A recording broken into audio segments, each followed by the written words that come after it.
जीवन के साथ योग चैनल में आप सभी योगाभ्यासी आध्यात्मिक प्रेमियों का स्वागत है। नाभि क्रिया, जैसा कि हम पहले भाग में यौगिक प्रैक्टिकल पर बात कर चुके हैं और दूसरे भाग में हम नाभि क्रिया कैसे करें, इसे कैसे जागृत करें। मूलाधार चक्र के जागृत होने के बाद ही नाभि चक्र जागृत होता है या कहें कि सक्रिय होता है। ध्यान में रम मंत्र के जप के साथ पेट से श्वास लेने का अभ्यास करें, इससे यह चक्र सक्रिय होने लगे। इस चक्र को जागृत करने के लिए योगासन करके शरीर को फिट रखना भी जरूरी होता है।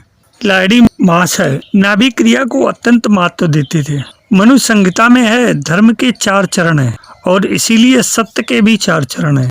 धर्म 4 चरणों में विभाजित है। पहले यहाँ पर अभ्यास की बात करें तो पहला चरण है खिचड़ी मुद्रा, दूसरा है अनाहत ग्रंथ का भेदन, तीसरा है मणिपुर ग्रंथ का भेदन, चौथा है मूलाधार ग्रंथ का भेदन। ललिता शास्त्र नाम में भी कहा गया है मूलाधारिक नीलिया ब्रह्म ग्रंथ विभेदनी, मणिपुरांतरुदिता विष्णु ग्रंथ विभेदनी, आज्ञा चक्रांत था रुद्र ग्रंथ विभेदनी।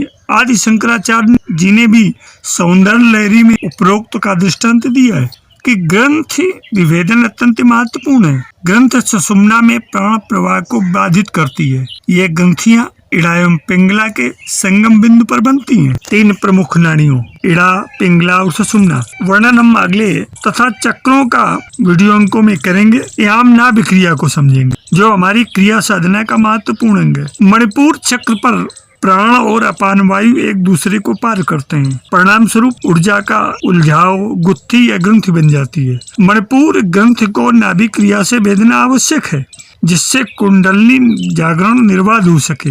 नाभि क्रिया की विधि क्या है, आइए इस पर ध्यान दें। आप अपने ध्यान आसन पर बैठ बंद आंखों से भ्रू मध्य आज्ञा चक्र पर अपना ध्यान एकाग्र करें। श्वास प्रश्वास को भूल जाएं। अब प्रत्येक चक्र पर ओम का जप करें। क्रमशः ऊपर जाना है। मूलाधार, स्वादिष्ठान, मणिपुर, अनाहत चक्र, विशुद्ध चक्र, बिंदु अर्थात आज्ञा चक्र और अंत में भ्रूमध्य सहस्त्रार चक्र। जब बिंदु अर्थात आज्ञा चक्र से भ्रूमध्य अर्थात सहस्त्रार की ओर जाएं, तब धीरे धीरे सिर को नीचे झुकाएं। ठुड़ी को कंठकूप से स्पर्श करवाएं सहज रूप में बिना किसी दबाव के। अब हाथों को जोड़ें। अंगुलियां एक दूसरे को जकड़े हुए तथा अंगूठे परस्पर मिले हुए हों। हथेलियां नीचे की ओर स्वतः हो जाएंगी। अब अंगूठों से नाभि पर हल्की हल्की ठोकर लगाएं। ठोकर देते समय अंगूठों को 1 या 1.5 इंच से अधिक दूर न ले जाएं। आपकी ठोकर भी अत्यंत सहज हो तथा ठोकर की गति भी 1 सेकंड में 2 हो। गति सुविधानुसार कम या अधिक भी कर सकते हैं। ठोकरों की संख्या 50 से 100 तक हो। प्रत्येक ठोकर के साथ ओम का मानसिक जप करें। ऐसा करने से समान वायु उदर के मध्य भाग में संग्रहित होती है। इस समय नाभि एवं भ्रू मध्य अर्थात आज्ञा चक्र आपस में जुड़े हुए हैं, ऐसा भाव रखें अपने मन में। अब सर को धीरे धीरे ऊपर उठाते हुए सामान्य स्थिति में ले आए। ऐसा करते समय हमारी संपूर्ण एकाग्रता आज्ञा चक्र से बिंदु होते हुए सीधे मणिपुर चक्र पर लाना है। अब हाथों को खोलकर पीठ की ओर ले जाएं। पुनः हाथों को पूर्ववत पीठ पर बांध लें। अब मणिपुर चक्र पर ओम जप के साथ हल्की हल्की ठोकर लगाएं। संख्या 25 से 75 हो। जब यह पूर्ण हो तब हाथों को सामान्य करते हुए ध्यान मुद्रा में ले आए। अब भ्रू मध्य अर्थात आज्ञा चक्र पर एक बार ओम का जप करें। फिर मेडुला पर उतरते हुए 5 4 3 2 1 एक चक्र पर एक बार ओम का जप करें। इस पूरी प्रक्रिया को 4 बार दोहराएं।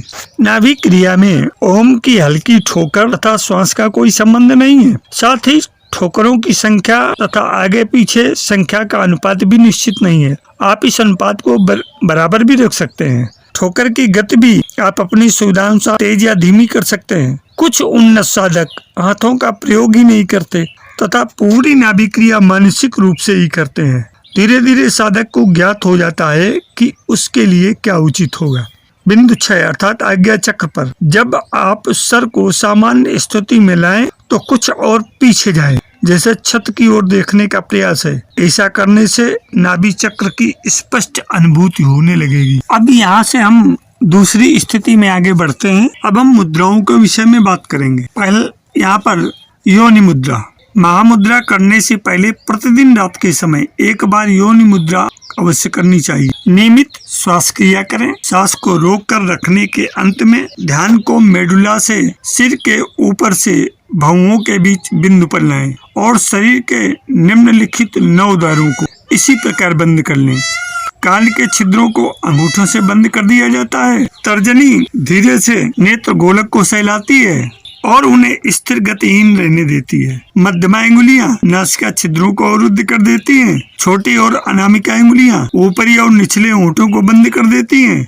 तीसरी आंख मानसिक रूप से जप करें, ओम ओम ओम। इस तरह 100 गिनने तक 100 बार ओम का जप करें। इसके अलावा आप सांस को लंबे समय तक रोक सकते हैं। बस बाकी उंगलियों को छोड़ दें। पलकों को 21 क्रियाओं के बराबर अवधि तक दबाया जा सकता है।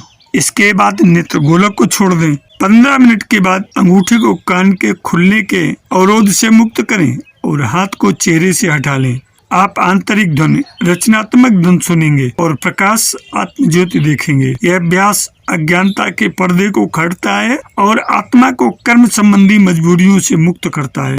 इसके पश्चात तालव्य क्रिया। तालव्य क्रिया के विषय में हम आपको खिचड़ी मुद्रा के वीडियो अंक में इस पर चर्चा कर चुके हैं। तालव्य क्रिया महामुद्रा के बाद की जाती है, जैसा कि क्रिया अभ्यास की शुरुआत में की जाती थी। शिष्य को उन्नत दीक्षा प्राप्त करने में सक्षम बनाने के लिए गुरु द्वारा क्रिया अभ्यास की लगातार निगरानी की जानी चाहिए। खिचड़ी मुद्रा में पूर्णतः टाउंज जीभ उबुला से उबर उठती है और नासिका गुहा में प्रवेश करती है और आंतरिक नासिका को भीतर से अवरुद्ध करती है। तालव्य क्रिया के अभ्यास के माध्यम से प्राप्त की जाती है।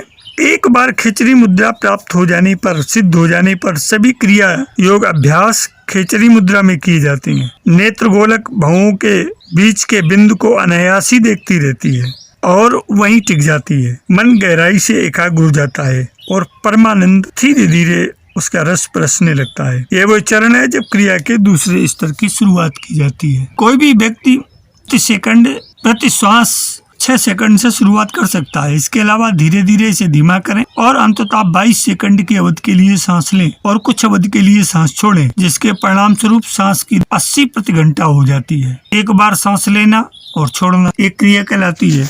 कोई व्यक्ति 12 क्रियाओं से शुरू कर सकता है और 1 वर्ष की अवधि में 144 तक जा सकता है और 1 वर्ष के दैनिक अभ्यास की अवधि में प्रति घंटे 80 सांस प्राप्त कर सकता है। यह अभ्यास कोशिकाओं को डिकार्बोनेट करता है और उन्हें अतिरिक्त ऑक्सीजन के साथ चार्ज करता है, ताकि स्वाभाविक रूप से एक गैर सांस की स्थिति को सक्षम किया जा सके। क्योंकि इस रहस्यमय प्रक्रिया के माध्यम से सांस लेना अनावश्यक हो जाता है। स्वाभाविक रूप से बंद होने वाली सांस को कुंभक कहा जाता है। केवल कुंभक की अवधि तब लंबी हो जाएगी जब कोई अभ्यास जिज्ञासु अभ्यासी नियमित रूप से क्रिया का अभ्यास करता है और समय के साथ उसे सांस पर नियंत्रण प्राप्त हो जाता है। यह शारीरिक कारागार से आत्मा को साकार करने या मुक्त करने की एक तकनीक है। इन क्रियाओं को बहुत गूढ़ रखा गया है। इनका करने का क्रम है, पहले नाभि क्रिया, इसके पश्चात मानसिक प्राणायाम, फिर प्राणायाम क्रिया, फिर योनि मुद्रा, इसके पश्चात महामुद्रा और अंत में तालव्य क्रिया। जो अभ्यास इन अभ्यासों के क्रम को बिना किसी को छोड़े इसी क्रम से दिन में 2 बार सुबह और रात में करना है। उपरोक्त क्रिया अभ्यास के अलावा कुछ सहायक क्रियाएं भी हैं, जैसे हांगारा तकनीक, मानसिक प्राणायाम, भौहों के बीच के बिंदु पर ध्यान दें।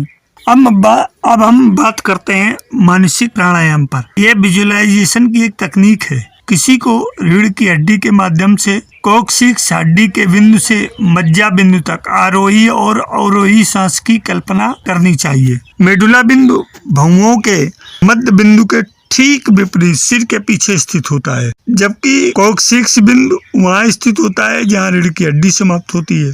सारा ध्यान इसी बैक पॉइंट पर रहता है। मन को धीरे धीरे ऊपर चढ़ने और धीरे धीरे नीचे उतरने की दिशा होती है।